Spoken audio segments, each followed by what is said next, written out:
Hello everyone, and welcome back to Dinner and a Movie, an expert movie analysis channel where we'll discuss popular films while cooking dinner.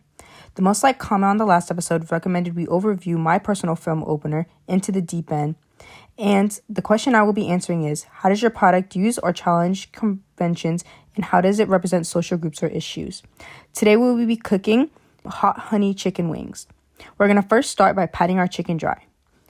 My film challenges the normal conventions of an action film by thwarting the expectations of the viewer through a comedic standpoint.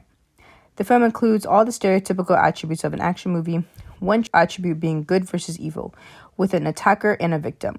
This perception of good and evil can be altered depending on the perspective. Now you're going to add 1 tablespoon of vegetable oil. We're also going to add in some seasonings. My choices were paprika, garlic powder, onion powder, adobo, and black pepper. Some may see the victim of getting abused and believed he's the good guy. However, this isn't always the case. Attackers may have good reason for this act of violence. Since the backstory of the characters are not shown, the decision of who is in the right is left up to the interpretation of the viewers. The most important stereotype placed in our film is the big reveal of the boss in charge of the entire organization. Typically, it takes fear or respect from others to be considered a boss to the underclass of a society. Next, we're going to add in some baking powder. This makes the chicken crispy when cooked. One might assume an organization of such violence must have a boss that supports these morals, and not just mentally, but physically as well.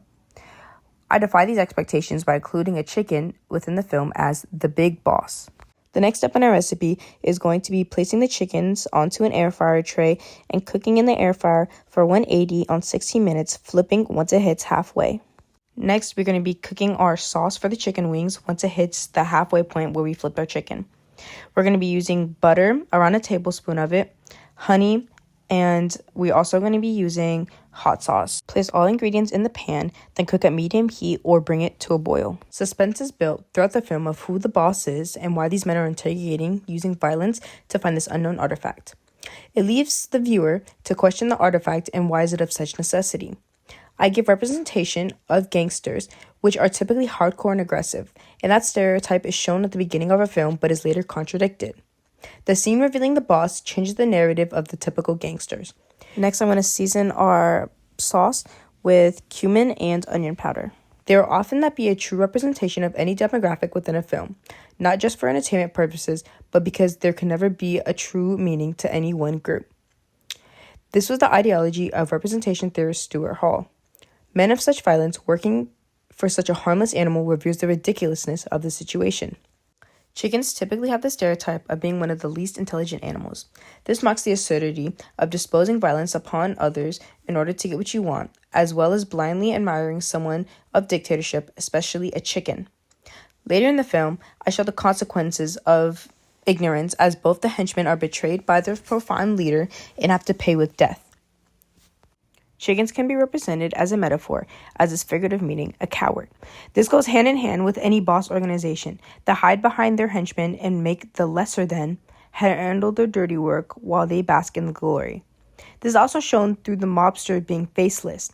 The character's lack of identity shows the fakeness people put on in order to gain respect. I'm now going to add our sauce on top of our chicken and mix it all together and then plate it. Later in the clip, the victim realizes that the attackers don't have real weapons. This also counters the typical view of a mob organization as they cannot be taken seriously without proper equipment. The fake guns represent once again the figurative meaning of chicken. The organization is all a facade.